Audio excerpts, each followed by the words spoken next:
Hi guys! Welcome to the vlog. Today, ang gagawin natin ay my skincare routine. So, dahil gabi na, ang gagawin ko, maglalagay ako ng anik-anik sa aking pagmumukha. So, meron tayong first, ito yung ginagamit ko sa gabi. Sa umaga, Eskinol. Eskinol cleanser. Then, meron tayong Pond's na toner. And syempre dahil gabi, kinakailangan meron tayong Age Miracle Ultimate Youth Night Cream.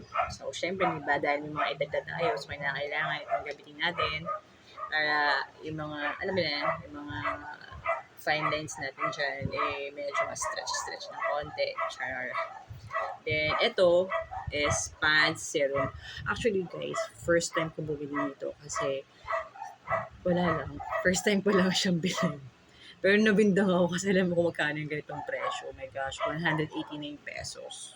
Pero in fairness naman sa kanya, maganda naman talaga siya. So, umpisa na natin. First, syempre, una natin gagawin ay mag-cleanse ng mukha. Syempre, bakit ba natin kailangan mag-cleanse? So, syempre, di ba, kahit na magkilamos kasi tayo, may mga dirt pa tayo sa mga face natin. Yan, so, ganyan. Sabi kasi nila girls, sa mga girls dyan, yan, kapag dito ang sa may eyes, ang ito, yung near mo yung cotton, dapat medyo light lang daw yan kasi sabi nila, medyo sensitive daw yung sa part ng sa eyes. Yan. So, dapat ganyan daw. Yan. So, ako naman ng lola mo, tinry ko nga naman siya. Pero minsan kasi pag nagmamadali ka na, lalo na sa umaga, pag papasok ka sa trabaho, my gosh, hindi mo na maiisip maging ganun. Kasi 'di ba, unahin mo na lang na shucks umaga na. Minsan nga pag malilate ka na sa trabaho mo, sige na lang, mabilisan na lang siya. Tapos yun, after nun, ganito na lang, mabilisan parang ganyan, rub lang siya ng rub ng ganyan. So, wala nang points, 'di ba? Well, yun lang naman yung skin routine kapag sa umaga at sa gabi. So, ganito lang ginagawa ko. Kung mapapansin nyo, kaya ako na kayo ganito kasi actually katatapos ko lang maligo. So, tingnan mo, di ba? Kahit na naghilamos na ako, naligo na ako, see, may dirt pa rin siya. So, yung iba, di ba, after magpunas ng ganyan, nilalagay sa ganito. So, mamaya na maglalagay ng ganun. Relax lang. So, after ng Eskinol, ito, mababasahin nyo na yan. Eskinol Spotless Glow Facial Deep Cleanser with Calamansi Extra. So, ito yung ginagamit ko. Then, after naman ng cleanser na yan, ito naman, Pants Bright for more conditioning toner. Actually, dapat kulay blue yung bibilin ko eh. Kaso lang, sabi nandun sa Mercury Drug, well, bago pala sabihin sa inyo, usually kasi bibili talaga ako. Hindi ako bibili sa Watson. Doon na marami sa Watson mga ganda, di ba? Ewan, kasi siguro ang habol ko yung points ng sa Mercury Drug. So, ayan. So, dito muna tayo. Arte-arte ng konti. Yan, dahil nga daw sabi ng babae is ganyan. So, yun nga. Way back, kung sabi ko nga sa inyo na dapat, ang bibilin ko is yung kulay blue. Kulay blue na ganito. Pero sabi ng babae kasi sa akin, nung nakausap ko doon, di ba meron kasi sa mga, di ba kung sa Watson meron mga sales lady, same din kasi sa Mercury Drug, yung mga sales lady rin sila pagdating sa mga skincare. So, ayun, after nun, sabi sa akin, actually, kinukuha ng kulay blue eh. Sabi sa akin, ma'am, huwag mo nang gamitin yan kasi total hindi naman ako matigyawad or something. Pero, siguro yung, sa yung kuripin kasi kung oily naman yung face mo, ito yung magandang gamitin. So, tinry ko naman siya. Actually, medyo ma-oily talaga yung face mo. Pero, pinagpasalamat ko na lang kasi kahit naman may mga pimples ako, hindi siya ganun kadami or hindi ako masyadong matigyawatin. Siguro na lang kapag magkakaroon na tayo ng mga menstruations, ganun. So, yan. So, syempre, after nun, lagay mo siya dito para mawala yung mga dirt din sa likod. Ang dumi niya, di ba? Kaliligo mo lang, pero ang dumi na. So, after niyan, alcohol tayo ng kamay. Kasi, syempre, madumi. So, after that, maglalagay tayo ng tada! Serum. Diba? 189 pesos. Oh gosh. Tapos, lagyan tayo ng konti. Ayan. Dito, lagay dito. Tapos, lagay dito. Ayan. Actually, magastos ako sa ganito.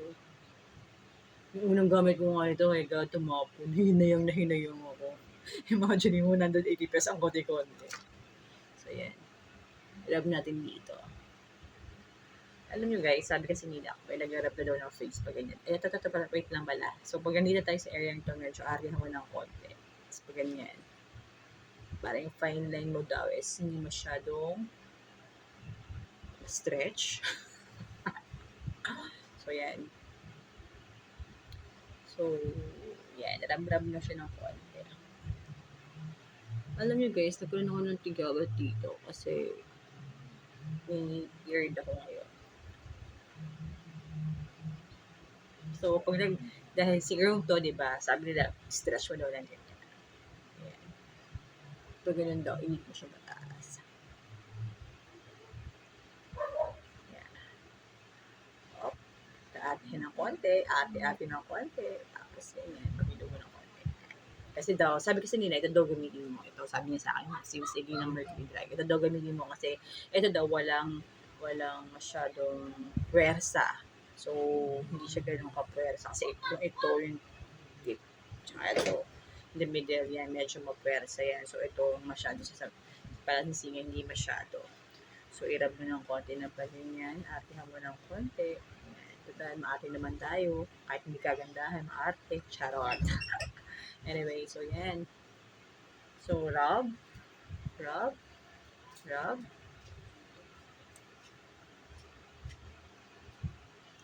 So, yan. Irab lang natin na irab.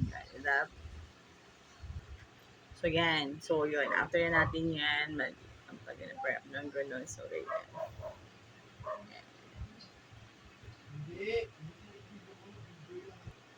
So, yan. After ng serum is meron tayong tada! Pond's Age Miracle Ultimate Youth Night Cream. So, ito, binili ko to is 89 pesos. So, actually, nung ginamit ko to sa aking mukha, medyo smooth siya. Basta maganda siya. Hindi ko alam sa iba. Siyempre, lahat naman tayo, hindi naman kasi pare-parehas yung kapag kunwari gumamit ako nito, tapos sa akin okay to sa inyo, di ba? Hindi naman pala. So, depende kasi sa type ng skincare natin. Well, sa akin, alam niyo ba guys, kanto ka lang ha. Kasi bata pa lang ako. Pants na talagang gamit ko. As in, pants na ever since. Siguro, gumamit ako nito, grade 6. O, di ba? Grade 6 talaga. Ewan. Basta, grade 6 ako ng mga panahon na yun. Grade 5 or grade 4. O, diba? Dito na ulit tayo. So, yan.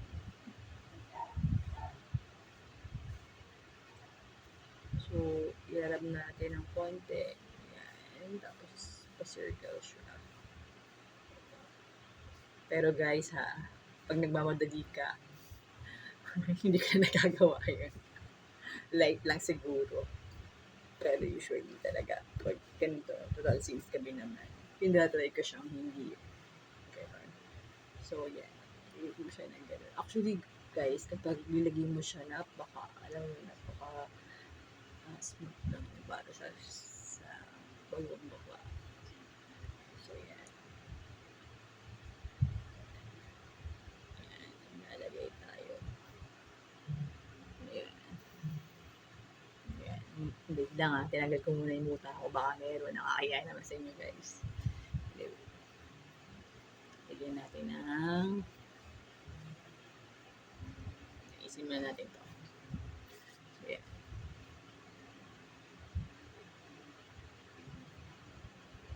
Alam mo, ano nyo lang yung face nyo, i-up nyo lang ng parang, hindi naman yung talagang totaling ganun, para hindi, diba? Parang i-stretch nyo lang ng konti na ganyan.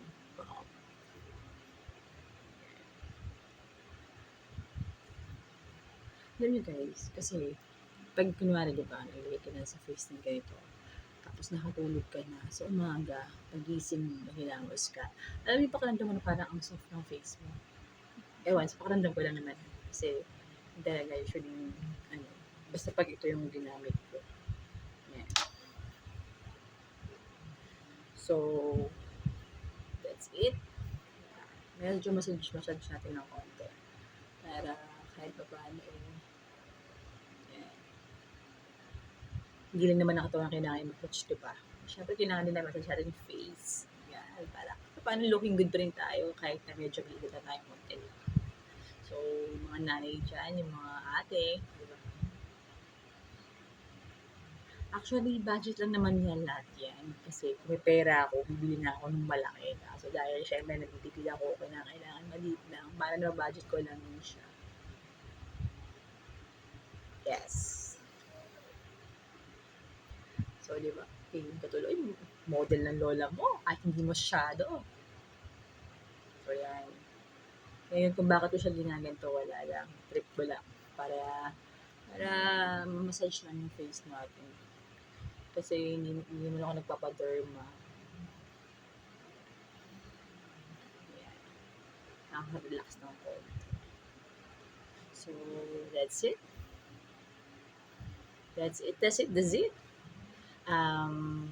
Since tapos na, sana nagustuhan nyo ang aking a little skincare routine tuwing gabi. Sana magkita pa rin tayo. Please like, share, subscribe to my YouTube channel at share Takuhan TV. And sa susunod naman, bye!